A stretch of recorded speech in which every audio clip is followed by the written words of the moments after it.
मेरी कहानी।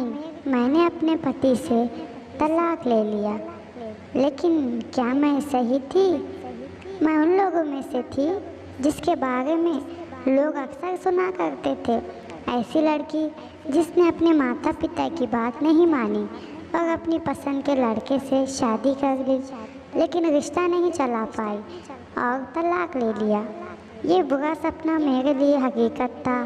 हर दिन लोग मुझे घूरते थे या फिर ताने सुना कर जाते थे, जिसने मुझे खुद पर ही शक करने पर मजबूर कर दिया।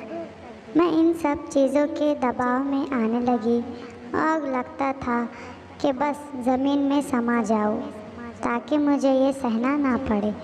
हालांकि मैं इससे दूर नहीं भाग सकती थी। मैंने ऐसे शख्स से शादी की थी जिसके साथ मुझे लगा था कि मैं हमेशा का साथ निभाऊंगी, लेकिन मुझे क्या पता था कि बाद में ये मेरे लिए एक बड़ी गलती साबित होंगी। मेरी और ध्रुव की मुलाकात तब हुई थी जब वो एक स्ट्रगलिंग सिंगर था। वो बार और रेस्टोरेंट में जाया करता था। वो इससे होने वाली कमाई से घर के खर्चे उठाता था। वो बहुत ही आकर्षक व्यक्ति था और उसकी आवाज़ ने मेरा दिल जीत लिया था। मैं उस क्लब में काफ़ी ज़्यादा जाती थी जहां वो सिंगिंग करता था। उस समय मैंने बतौर बैकर अपने करियर की शुरुआत की थी। एक दिन मैंने हिम्मत कर उससे बात की। हम दोनों घंटों तक लगातार बातें करते रहे और तभी रुके जब गार्ड ने हमें बताया कि अब क्लब बंद होने वाला है, समय हो गया है। कुछ महीनों बाद हमें एक दूसरे से प्यार हो गया। हम डेट पर जाने लगे और मैं उसके म्यूज़िकल शोज़ के लिए मदद करने लगी। वो मेरा बहुत ख्याल रखता था और अच्छे से पेश आता था। ध्रुव मुझे अच्छे से समझता था और मैं जब उसके साथ होती थी तो वो बहुत खुशी महसूस करती थी। एक साल बाद हम दोनों ने शादी करने का फैसला लिया। ये सबसे अच्छा निर्णय हो सकता था क्योंकि मैं उसके प्यार में पागल थी। मैं उसके माता पिता से भी मिली थी और वे बहुत ही खुश, बहुत ही अच्छे लोग थे। हालांकि मेरे पेरेंट्स को ये रिश्ता कुछ ख़ास पसंद नहीं था। उनका कहना था कि लड़के के पास कोई असली काम नहीं है और वो अभी भी संघर्ष ही कर रहा है, जिस वजह से हमारा भविष्य सुरक्षित नहीं बन सकेगा। लेकिन मैं एक मजबूत और आत्मनिर्भर महिला थी।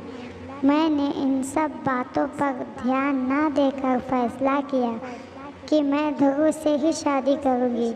अकेले आर्थिक जिम्मेदारी उठाकर मैं थकने लगी। शादी के पहले कुछ साल काफ़ी खुशी से बीते। वे मुझे काफ़ी सपोर्ट करता था और उसके साथ रहते हुए मुझे सकश्त महसूस होता था। भले ही वो घर के लिए बचत करने में ज़्यादा पैसे नहीं दे पाता था, लेकिन वो इस कमी को पूरा करने के लिए मेरी गैर मौजूदगी में घर के सारे काम संभालता था। हालांकि कई महीने और साल बीत जाने के बाद भी ध्रुव अपने लिए कोई फिक्स जॉब ढूंढने में सफल नहीं हो सका। भविष्य को लेकर भी उसकी कोई मजबूत योजना नहीं थी। शादी के 2-3 साल बीत जाने पर वो अपने खर्चों को लेकर मेरे ऊपर काफ़ी ज़्यादा निर्भर होने लगा। घर का पूरा खर्चा और जिम्मेदारी अकेले उठाना मुझे थका रहा था। मेरी शादी जंग का मैदान बन गई। इसके बावजूद हम ठीक ठाक ज़िंदगी जी रहे थे। हालांकि बाद में ध्रुव ने बेमतलब की मांगे और खर्च करना शुरू कर दिए, जिससे हमारे बीच में झगड़े होने लगे। इतना ही नहीं, उसके माता पिता भी हमारे घर पर ज़्यादा आने जाने लगे और हर चीज़ में वो कमियां निकालते थे। वे सिर दर्द से ज़्यादा कुछ नहीं थे। मैंने इस बारे में ध्रुव से बात की कोशिश की, लेकिन उसने इसे इग्नोर कर दिया। हमारे बीच में बात होना बंद हो गई और फिर आखिर में तभी हुई जब हम एक दूसरे पर इन मुद्दों को लेकर चिल्ला रहे थे। मेरी खुशियों से भरी शादीशुदा ज़िंदगी एक जंग का मैदान बन चुकी थी। हमारे बीच में रोज़ झगड़े होने लगे। मैं उसका अटेंशन पाना चाहती थी और उम्मीद करती थी कि वो एक जिम्मेदार जीवन साथी बने, और मैंने अलग होने का फ़ैसला लिया।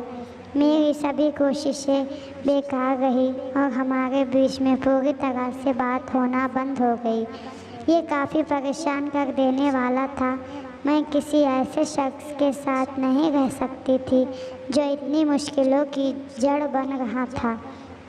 मैं उसे जितना प्यार करती थी उतना ही प्यार मुझे खुद से था, और मैं अपनी भी इज्जत करती थी। मुझे इस रिश्ते से 1 साल में ही इतना दुख मिला कि आखिरकार मैंने अलग होने का फ़ैसला ले लिया।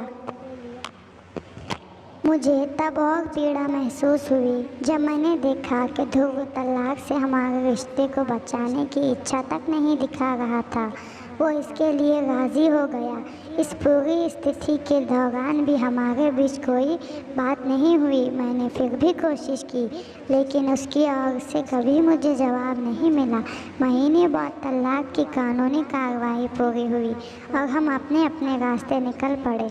मैंने कभी सोचा भी नहीं था कि मैं एक ऐसी शख्स बन जाऊंगी जो अपने पेरेंट्स की बात ना मान इच्छा से शादी करे और फिर उसका ये नतीजा निकले। क्या मेरा फ़ैसला सही था?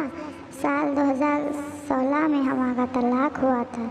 मैंने अपनी नौकरी करना जारी रखा, लेकिन मेरे बुरे शादीशुदा जीवन में मुझे भावनात्मक रूप से बुरी तरह से थका दिया था। मुझे अभी भी ध्रुव की बहुत याद आती है। आखिर में भले ही मैंने खुद को चुनने का फैसला किया, पर यह भी सच है कि मुझे उससे बहुत प्यार था। मैं उसके व्यक्ति और आवाज़ की ओर आकर्षित हुई थी। इसे भूल पाना आसान नहीं। मैं इस तरह महसूस करने पर खुद से नफ़रत भी करती हूँ, लेकिन जब भी हमारी शादी की खुशी के पल मेरी नज़रों के सामने आते हैं तो उसके लिए मैं तड़प उठती हूँ। कई बार मैं सोचती हूँ कि क्या मैंने तलाक लेकर सही किया। हम दोनों के बीच में किसी तरह का संपर्क नहीं है। मेरे पेरेंट्स मेरी दूसरी शादी के बारे में सोच रहे थे, पर मैं सोचती हूँ कि क्या मैं फिर से ऐसा प्यार किसी और से कर सकूँगी।